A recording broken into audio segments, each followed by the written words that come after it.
Hey there, welcome to the channel. I'm Cindy Daychuck with Queen Bee Creations, and today we are going to be using papers that we used the Gelli plate to print on. So abstract images, some other images. I wanted to give you guys an idea, at least one, of what you could do with it. Now, in this big box, I actually thrifted a bunch of envelopes and cards.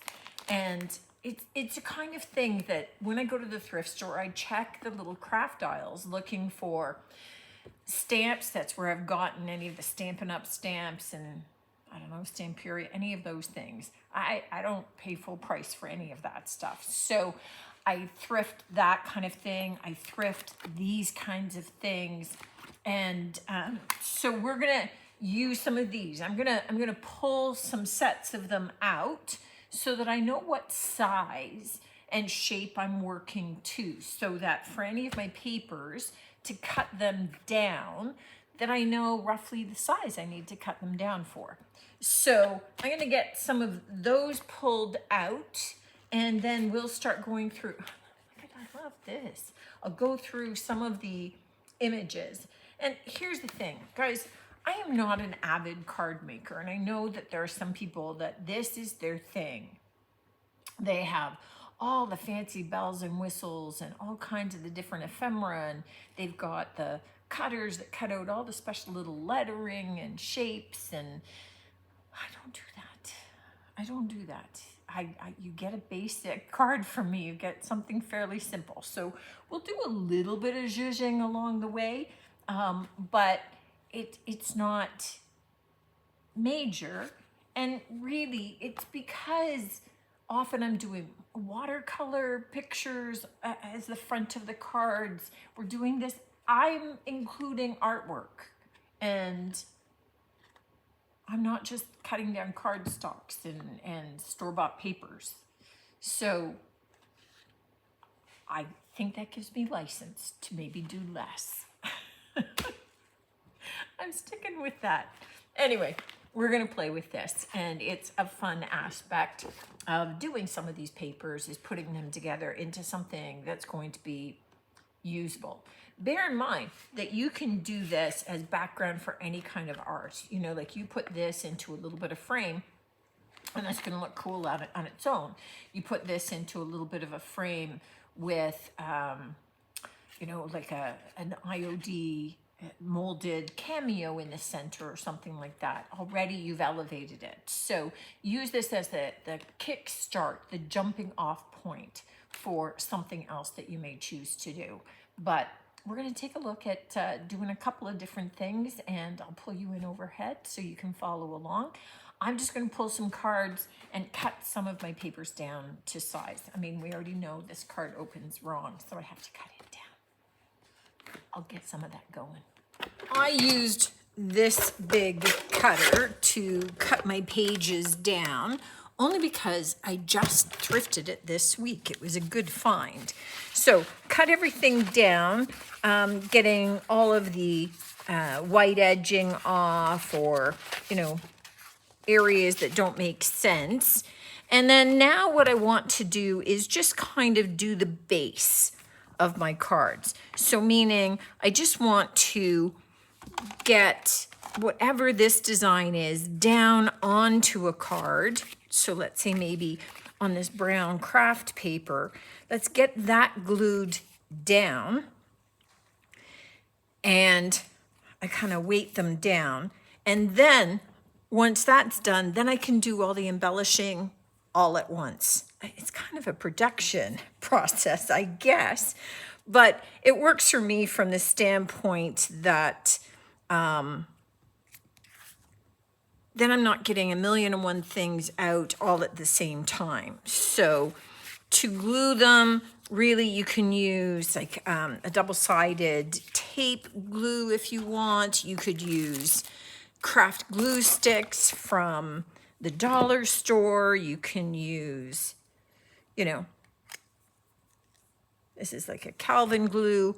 I just like to, and I'm just looking here going, and I didn't bring any glue paper.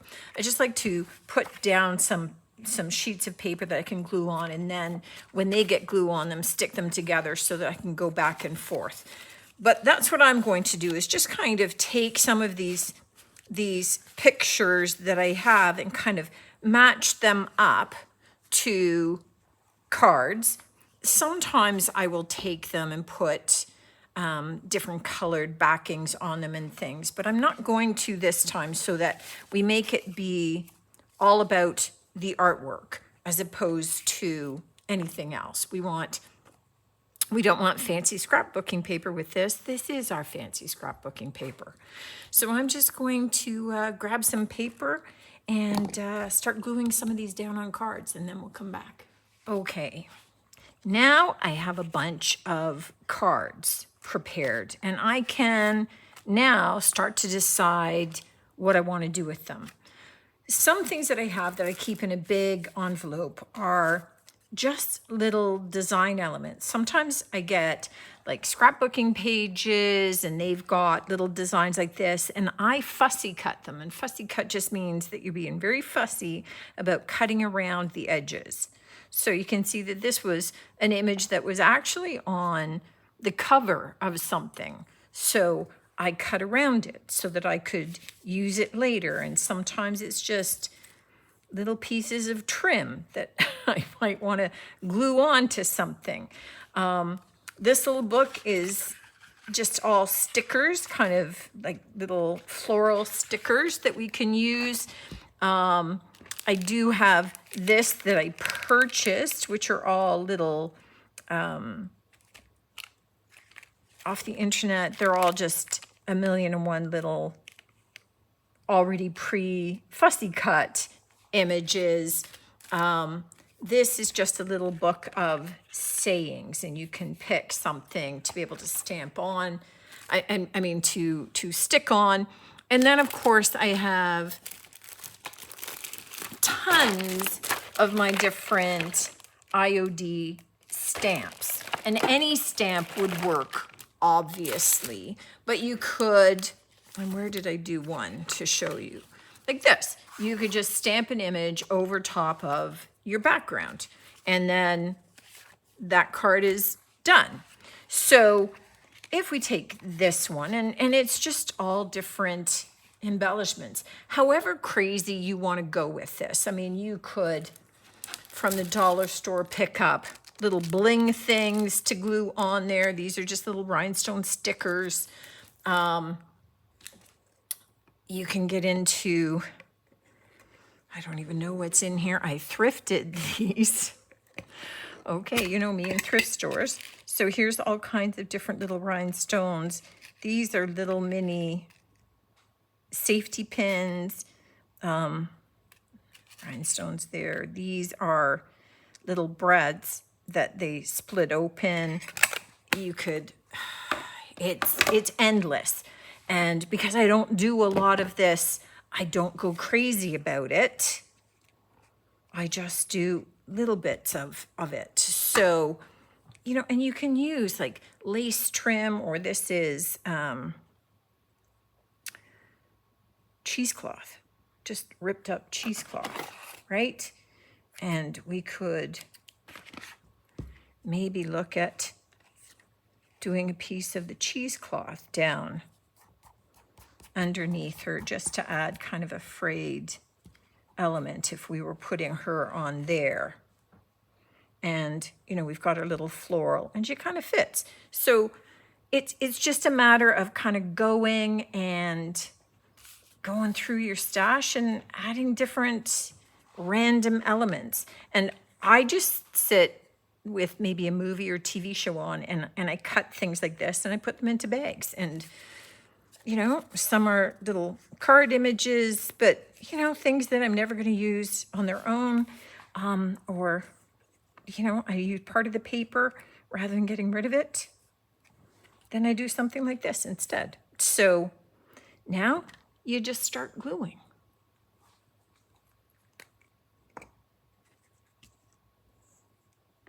Okay, guys, let's take a look at some of our finished cards. And I think what's important here is that these are all really simple. None of them require major Cricut skill. I didn't use anything like that. Doesn't require tons of punches and dies and roller, just keeping it simple because it's about the fun paper. So this is where I start to map them out with their envelopes as well. But we saw this guy, which was from, I put together from an earlier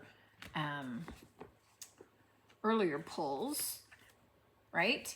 And this one, all I did was I stamped from the IOD stamp on it.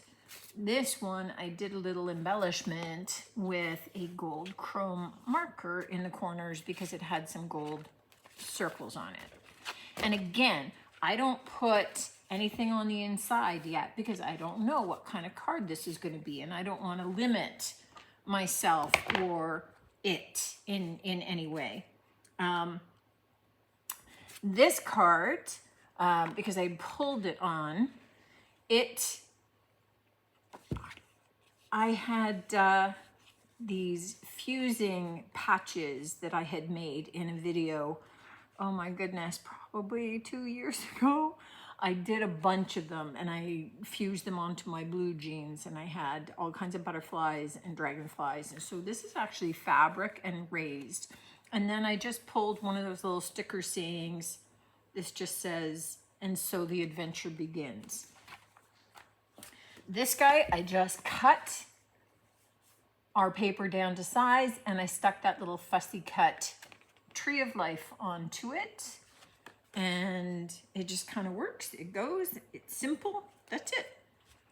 Our little one that I had done wrong, I had to cut it down to size to fit onto the same card that I had messed up in the first place. The only thing that I did was I took a marker in the same color and I went around the outside just to kind of lightly frame it. And then I stuck a mushroom on the back. Oh, and I stuck a little card on the inside. It's hot in here. I keep putting my elbows down and sticking on everything. This one that we did, I kept it simple. I just put a little card on the inside that says inspiration, and we left that one. This one I had 2 cards, so I cut down, I put white in between so I can write some kind of a comment on it. As you can see, I think you can see, I outlined them in gold and did kind of like a quick little fringe, and I just stuck a little butterfly on the back of that one. So again, nothing major. This guy, my fave, I did nothing to. I just put a little sticker on the back, mushroom sticker, because it was kind of in those color tones, and I loved that one, and I didn't want to do anything to wreck it. This one was our watercolor one, and I cut it down to size, put the IOD stamp on it, and then just use the gold chrome marker to kind of color it in. And just super cute in terms of the background, dead easy. So this card we did together a little bit. All I did was I added, again, some of those sticker words. And I think those are from Tim Holtz, right? I just got them off of Amazon.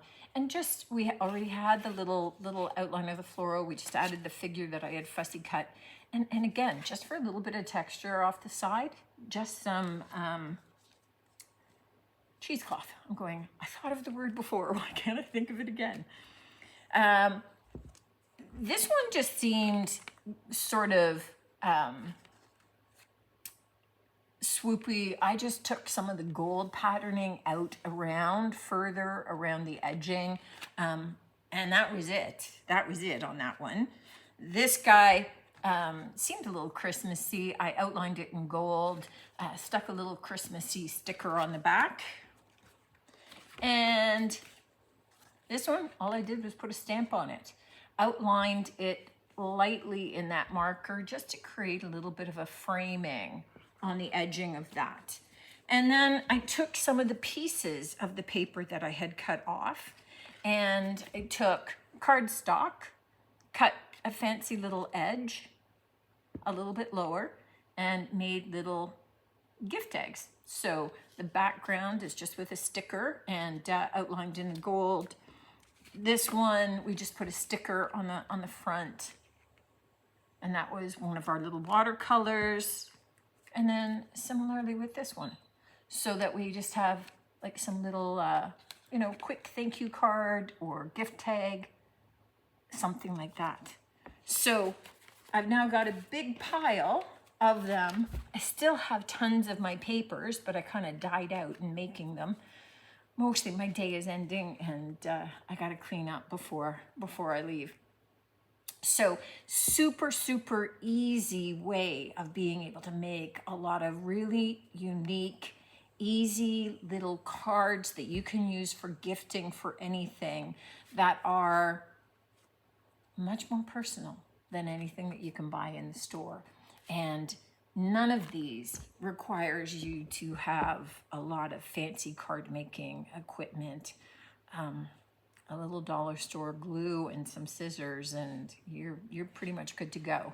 You can download and print some images off of the internet and cut those out and use those in place of any of the stickers, things like that.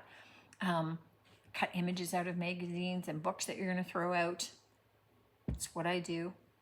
Usually when I get junk mail and it just had one little interesting thing, I cut that out and I throw the rest away, and I save it in a bag so that I have it for crafting. You never know what you're going to need. Let me know what you think of this. I wanted to give you at least one idea of how to be able to use some of your Gelli prints. Obviously, tons and tons of other uses for them. They could be beautiful on their own, but use them as the foundation for other art as well. So don't think that you know, just pulling the print is the end of the process. It's really just the jumping point. Hope you have fun with this. I'm looking forward to doing more, quite honestly, and getting some cards in stock is a good excuse for doing some more printing. Looking forward to seeing you on the next one, as always. Until then, take care.